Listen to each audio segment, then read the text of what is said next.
يا أمي شو بدي أعمل؟ هيك نصيبي. طيب احكي مع أبوها، احكي مع أمها، أي حدا يعني بيمون عليها. يا أمي هي مرة نمرودة، ما حدا بيمون عليها، ويلي مفسدها أكتر شي أختها حسنة، دائما بتحرضها علي وبتورجيها إنه هي عايشة بنعيم وعم تلعب بالمصاري لعب، وإنه نحن عايشين عيشة الكلاب الشاردة. مع العلم أمي إنه والله أحوالي أحسن من أحوال كتير من رفقاتي، وماني مقصر عليها ولا على بنتي بشي. خلص أمي، أنا اليوم عرفت شو وجعك. روح الله يكون معك يا ابني.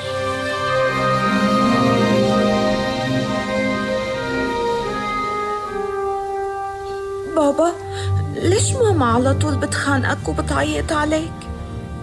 معلش يا بابا معلش، بتكون متضايقة حبيبتي، انت لا تفكري بهالقصص.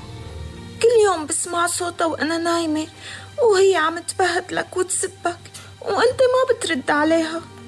حبيبتي ليلى، أنا قلت لك إنه أنت لا تشغلي بالك بهالقصص، خلص أنا وأمك متفاهمين، بس أحيانا يعني ضغوط الحياة بابا بتخلي الواحد منا يعصب ويحكي كلام طالع نازل بيكون ما بيقصده. المهم هلأ أنا وأمك منحب بعض حبيبتي. وأنا بحبكم كمان بابا.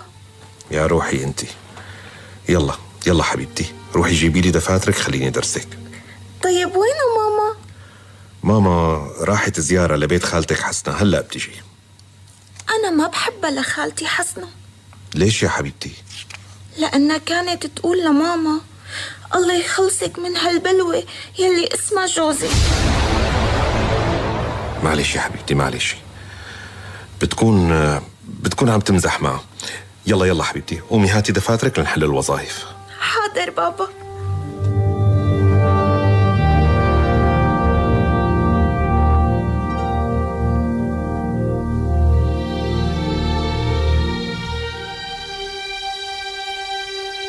بدك شي حسنة؟ أنا مضطر أمشي لأنه طيارة أخي وائل رح توصل على المطار. حبيبي عود شوي، 5 دقايق بس مع بنت حماك. بنت حماي مو غريبة وبتعذرني، ما هيك سماهر؟ ولا يهمك سهري، انت روح شوف شغلك وإن شاء الله بيوصل أخوك بالسلامة. الله يسلمك، يلا بخاطركم. الله معك.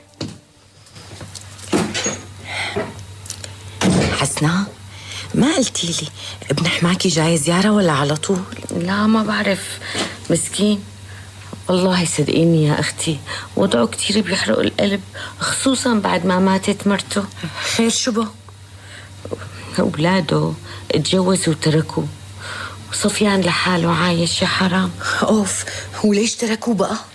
حبيبتي أولاده أخذوا على العادات الكندية، يعني كل واحد هنيك مسؤول عن حاله، يعني بتحسي إنه هيك بكندا ما في روابط أسرية. ايه بس هذا أبوه. لك انسي حبيبتي، بكندا هنيك ما في مشاعر بنوب، لا أبوون ولا أمون ولا أخوون، لك حتى إحساس بالأهل ما في بنوب. طيب بدي أسألك، ليش ما بيتجوز وبيريح راسه؟ يا عيني عليكي، هو أساساً جاي لهون على سوريا مشان يتجوز. أيوة. وياخد مرته وبده يروح على كندا. وقديش عمره حسنا؟ يعني بدك تقولي شي 60 سنة، هو يعني أكبر من جوزي ب10 سنين. بس شو يا سماعي، يا ويلي عنده أموال بالهبل، أسهم بشركة سيارات. أيوة. عنده كازيه، عنده محلات مأجرة، يعني اللي بتاخده ولي على قامتها راح تسعد كتير كتير. يا ريتني عزبك كنت صرت سلفتك. عم تمزحي ولا؟ أساساً أنا هذا اللي عم بحلم فيه. شو قصدك حسنا؟ قصدي لك خليني طبق لك يا أختي. يبعت لك الهنا إن شاء الله. وجوزي هالمغضوب شو بدي أعمل فيه؟ إيه شو حبي لك، طلقي بعت لك حما، عيشي حياتك انت وياه، والله لتعيشي ملكة مع وليد. لك بكفي انه رح ياخدك لكندا دولة ورح تشوفي دنيا غير هالدنيا هاي. لك يا حسنا لا تخبطي لي مخي، ابن حماكي عمره 60 سنة، شو بدي أعمل فيه؟ لا حبيبتي بكرة إذا ودع رح يترك لك كل شيء، يعني رح تصيري مليونيرة. يعني فكري بكلامي وبلا هالهبل هذا تبعك ولي هبلة.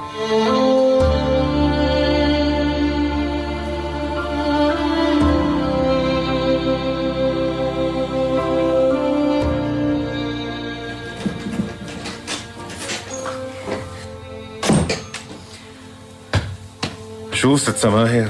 ليش تأخرتي لهلا وما عم تردي على موبايلك؟ هيك مرق، ما حدا له علاقة معي، بروح ايمتى ما بدي وبرجع ايمتى ما بدي، وموبايلي ما بدي رد عليه ولا بدي رد على غيره. بدك شي تاني تاج راسي؟ سماهر، بنتك عم تستفقد لك، عم تسألني وين أمي. هو اكيد حضرتك عم تقول امك مو سائلة عنك وطالعة عم تصيح على كيفها، ما هيك سيد راغب؟ لا أكيد مو هيك، لأنه هي طفلة وحرام نشوه مشاعرها. المهم هلا وصيت على اكل جاهز؟ لا ما وصيت، في عنا بالمطبخ من امبارح. لك شو في عنا حبيبي؟ فركت بطاطا؟ ايه لا هيك كتير، عرفتني بكرمك وعطائك حبيبي. سماهر بترجاكي، أنا ماني متحمل نكد، حابب أقعد أنا وياكي ونتفاهم ونحاول نزيل المشاكل بيناتنا. هيك قصتك امك يا بعدي؟ قالت لك اقعد اتفاهم مع مرتك؟ اسمع راغب، بهالمناسبة حابة اقول لك انه اذا امك بتجي على هذا البيت مرة تانية صدقني رح قلعها. لك انت شو عم تحكي انت؟ لك هي امي. امك انت مو امي انا، وبعدين لا ترفع صوتك علي لاني بقدر ارفع صوتي اكثر منك. طيب فهميني شو اللي بدك اياه من الاخر؟ اللي بدي اياه من الاخر انه انا ما بدي اياك ومالي طايقه العيشه معك، هي من الاخر. طيب خلينا نتفق على الطلاق، بترتاحي وبتريحيني. انت قد هالكلمه يا تاج راسي؟ لكن شو بدك طيب احكي. قلت لك لا تعيط علي والا قسما بالله بلم الجيران عليك. ماشي سماهر، هي ليكني عم بحكي بهدوء. قولي لي شوف شو اللي بدك اياه. انا اذا طلقتك ما معي اعطيكي حقوقك يلي مسجلتيها علي. بالله شو حبيبي بدك يعني اطلع ايد من ورا وايد من قدام؟ طيب خلينا نتفاهم على حياة هادية وبدون مشاكل. بيع حصتك من المحل وبعدها رح تشوف سماهر تانية. المحل عايشين وراءنا واخواتي. لا حبيبي، اخواتك يلي عايشين وانا مالي شايفه شيء ابدا. لكن كيف انا فاتح هالبيت؟ لك يا بني ادم الناس ما بتعيش بالاكل والشرب بس. لك روح شوف اختي حسنه كيف عايشه وبعدين تعال حاكيني. اصلا ما حدا خرب عيشتنا غير اختك حسنه. اختي لا تجيب سيرتها بنوب على لسانك. لك وطي صوتك واتركي هالبنت نايمه. لا ما بدي اوطي صوتي حبيبي، واختي خط احمر ما بسمح لك ابدا تجيب اسمها على لسانك. حسبي الله ونعم الوكيل، حسبي الله ونعم الوكيل على هالعيشه المقرفه. وهي انت قلتها فعلا عيشه مقرفه. ماما ليش عم تتخانقوا؟ فوتي على غرفتك وليه؟ نعمة شو هاد يا؟ فوتي بقى يلا لحقتك.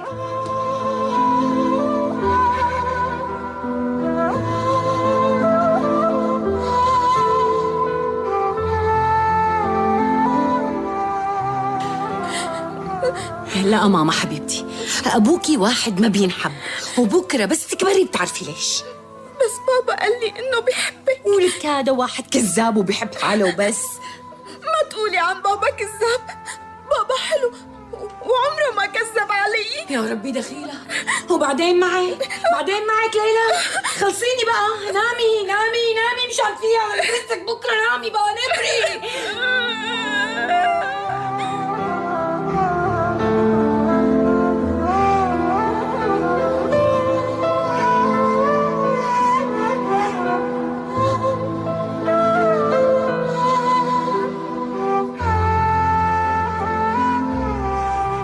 بعرف أخي بعرف. قالت لي أمك كل شي. مرتك كل غايتها تبيعك حصتك من المحل وتخرب بيتك وبيتنا. خلص كمال خلص، أنا ما بقى قدران أتحملها. هي ناوية تجيب آخرتي. لك أخي هالنوعية من النسوان إذا ما كنت رجال قدامها رح تعوفك عمرك. برجع بقول لك يا كمال، سماهر مربطتني بالمصاري، يعني بأي لحظة بتطالبني وإذا ما سددت قدرانة تحبسني. المشكلة إنه الرقم يلي كاتب لي إياه كتير كبير ومو قدرتنا ندفع لي إياه ونخلصك من هالمصيبة. طيب شو الحل أخي؟ ما بعرف والله، ما بعرف شو بدي أقول لك، بس قيم قصة إنك تبيع حصتك من المحل من راسك، لأنك رح تضيع وتضيعنا معك.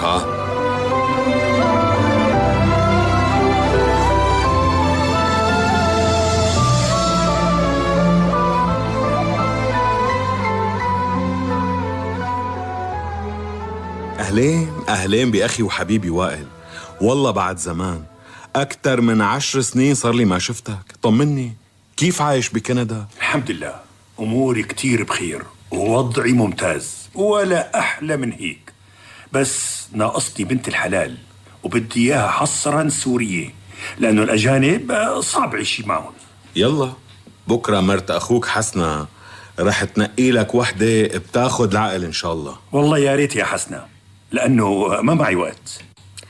خلص وائل ولا يهمك، لعيونك أحلى عروس. أعطيني مهلة بس كم يوم رح نعذبك.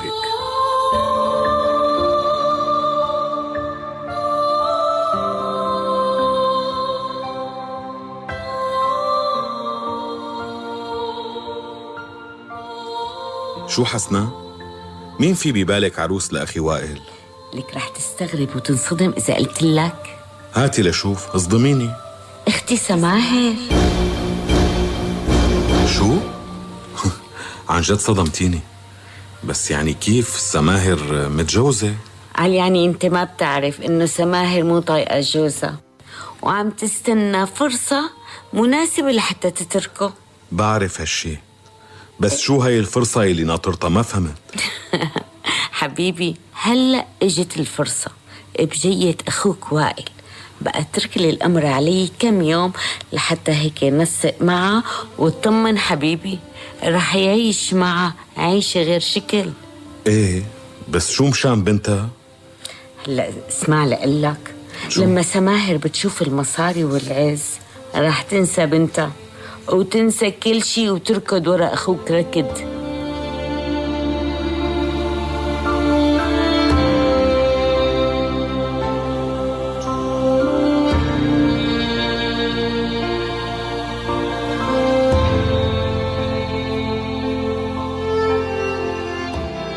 حبيبتي سماهر، ايه هلا راغب ما بده يطلقك، بتعرفي ليش؟ ليش؟ مشان المصاري. مزبوط؟ ايه مزبوط. إيه خلص حبيبتي محلولة، طلقي وسامحي بكل حقوقك، وأكيد وائل رح يعوضك عن كل شيء. ايه بس والله يا حسنة وائل كبير علي، يعني ادق بيه. ولك مجنونة، وانتي كمان رح تكوني مطلقة وعندك بنت، بس رح يغرقك بالمصاري ورح يعيشك معه ملكة. لك صحيح شو مشان بنتي؟ لا هيك كتير انتي عم تجدبيها علي. اتركيها لأبوها حبيبتي، لأنه هو مجبور فيها مو انتي. ماشي، معناتها اليوم رح أحسم الأمر معه.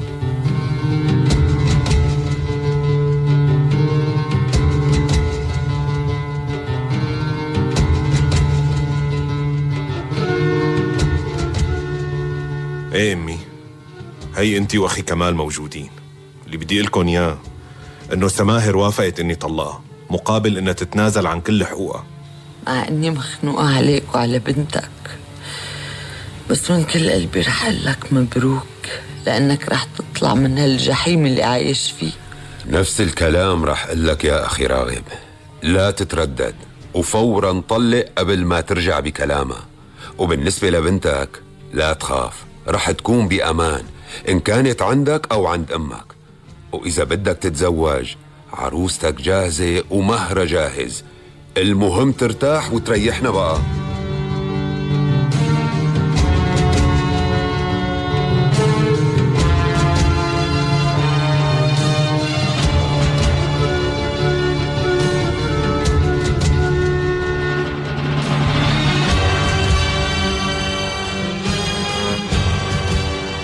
سيدي الضمير، تمت المؤامرة التي جهزت لها حسنة شقيقة المتهمة سماهر، وتم طلاق سماهر من راغب.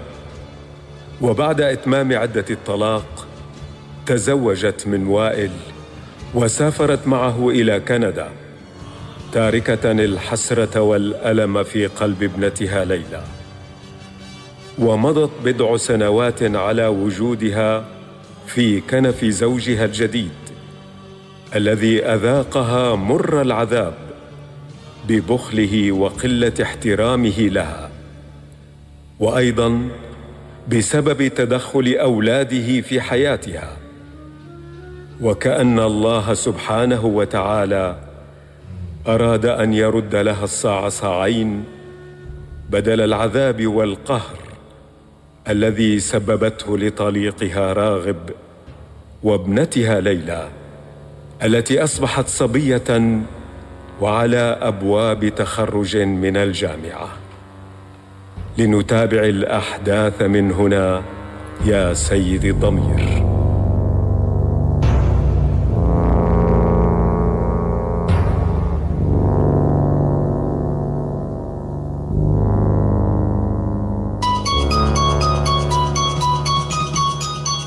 الو، اهلين سماهر.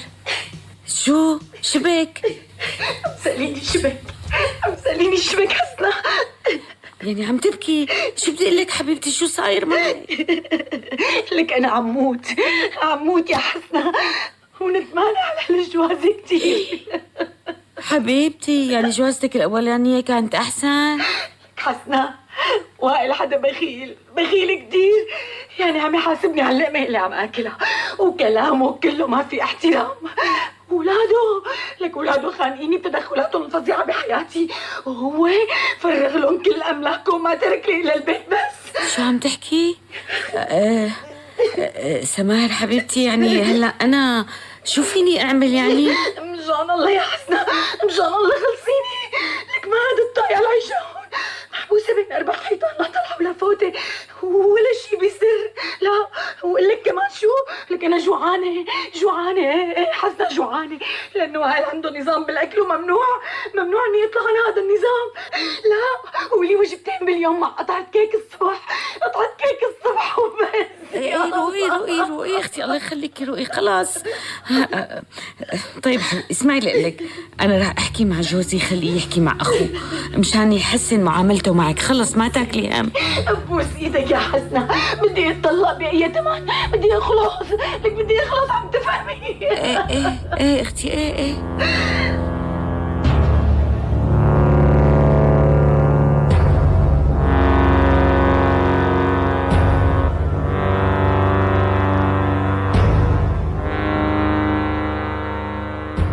شوفي حسنا، اختك قتلت حالها لتجوزت اخي وتركت جوزها وبنتها كرمال تتجوز اخي. يعني اذا كانت عم تحلم بالمصاري والعز والجاه، فاخي ما وعدها بشي، بكفي انه عم يطعميها ويسقيها ويعيشها ببيت محترم. بس يا وليد، اخوك كتير ظالمة. يعني مع جوزها الاولاني كانت عايشة احسن. خلص بقى، خلص ما بدي هالسيرة تنفتح قدامي بنوب. ايه خلص، ليش معصب كل هالقد؟ امرك روق حبيبي، روق.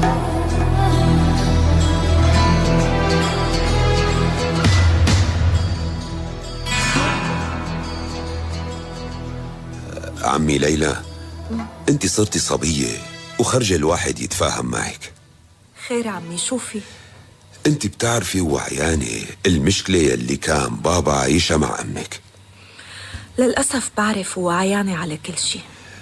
طيب حبيبتي، هاي بابا صار له كم سنة عايش عزابي كرمال ما يجيب لك خالي مرت أب، وأنا وستك كل ما نحكي معه ونحرضه على الزواج بيقلنا ما بترك بنتي كرمال نسوان الدنيا كلها.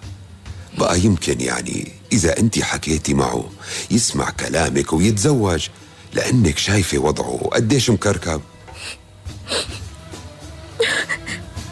لك شوفي عمي، ليش عم تبكي؟ يعني إذا الحديث ضايقك خلص انسيه. لا عمو، بس أنا حاسة ببابا، ولأول مرة بحس بالحقد والكراهية لأمي يلي تركتنا بهالوضع. على كل حال خلص، أنا رح أحكي معه وشجعه على الزواج. برافو عمي، برافو، كل عمرك عاقلة وعقلك كبير.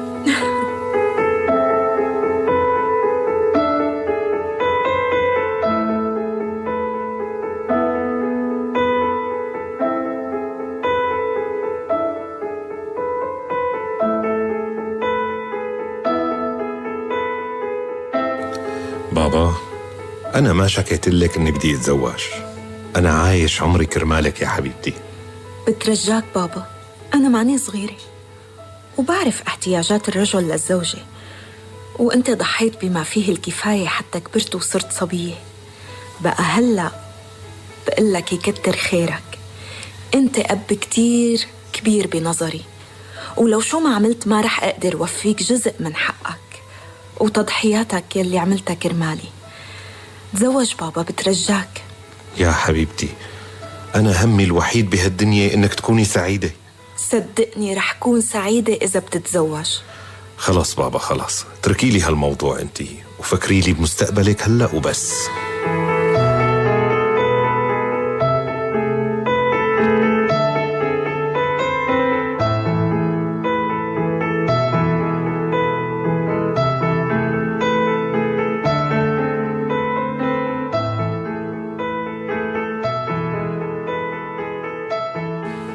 تفضلي سباهر، هي كرت الطيارة وهي قرار طلاقك وهي نفقة الطريق لبين ما توصلي على الشام. هلأ رح تجي السيارة والكابتن رح يوصلك للمطار. تفضلي جهزي حالك. يعني ما رح توصلني على المطار سيد وائل؟ ما في داعي لمصاريف روحتي معك، وانت هلأ ما بتهميني. بتمنى لك سفرة سعيدة.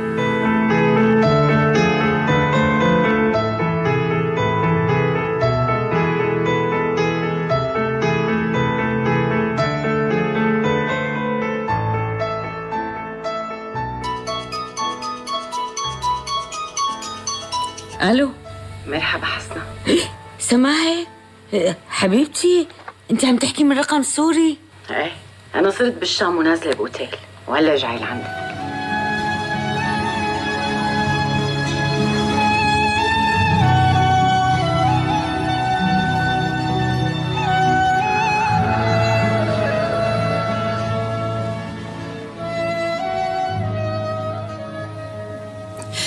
كنت تافهة وحقيرة لما تركت جوزي راغب وبنتي وتركت بلدي وسافرت مع واحد وحش ما في جنس الإنسانية ولا ضمير.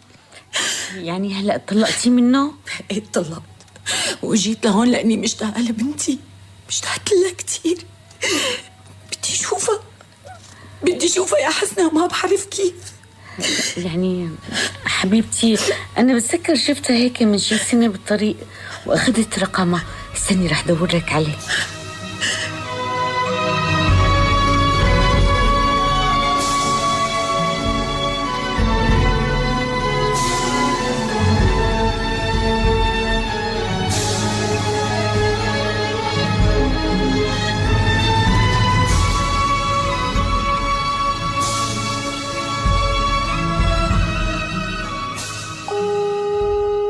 الو،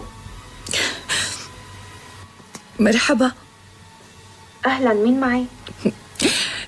إذا قلت لك مين معك بوس إيدك لا تسكري الخط بوشي.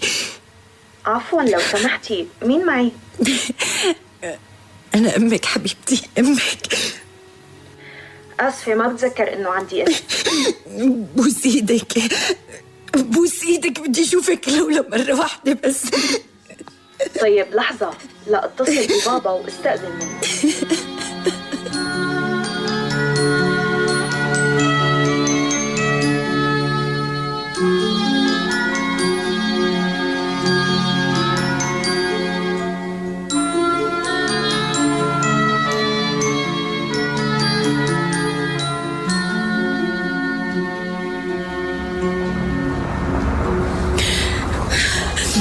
متغيرة كتير وكبرانة كتير يا سن سماهر. ما بدي أسألك شو صاير منك، بس بدي قلك رح أحترم إنك أمي وما بدي حاكيكي كلام جارح. شو ما حكيتي معك، شو ما حكيتي ما بلومك. أنا ظلمتك وظلمت أبوكي وظلمت حالي كمان، بس والله العظيم مشتاقة لك كتير كتير. مشتاقة أشم ريحتك، مشتاقة أضمك لقلبي، وفرحانة لأني شفتك صبية وحلوة وبتاخدي الحل. الفضل لبابا يلي تعب علي وما تخلى عني. المهم شو المطلوب؟ شو المطلوب؟ شو المطلوب من أم لبنتها؟ شو المطلوب برأيك؟ بدي ضمك لصدري، بدي اشبع منك، بدي اطفي نار الشوق اللي بقلبي علينا. مشتاقت يا أمي. قلت لك بحترم إنك أمي وبس. أنا ماني قدرانة بادلك بنفس المشاعر. عن إذنك انتبهي على حالك. استني شوي يا ربي.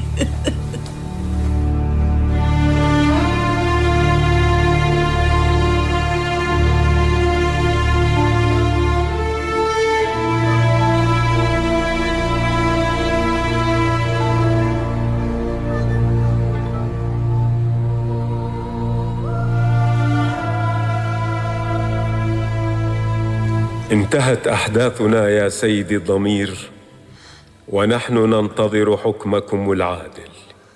اسمعي أيتها المتهمة سماهر، لقد سميناك الشرسة، أما الآن فأنت المكسورة الذليلة التي حصدت زرعها السيء، ولقد نلت من الله ما تستحقين من العذاب والقهر الأبدي.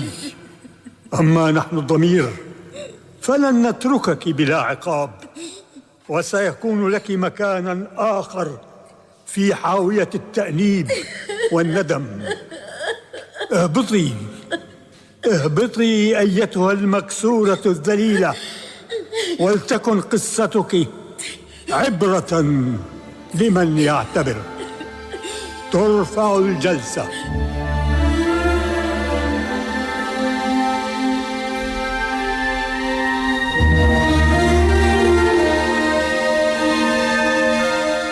كان معكم في هذه الحلقة علي القاسم، فاتن عيدو، معن عبد الحق، نبيل جعفر، لينا حوارنه، منذر فارس، آلاء عفاش، وفاء مصلي، إياس أبو غزالة، أحمد السيد، بالاشتراك مع الفنان القدير بسام لطفي.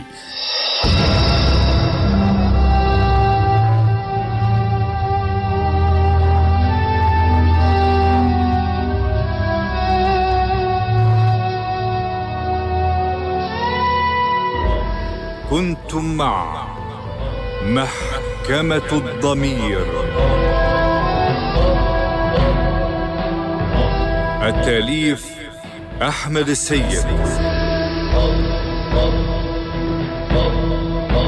يساعد في الإخراج رائد العطار،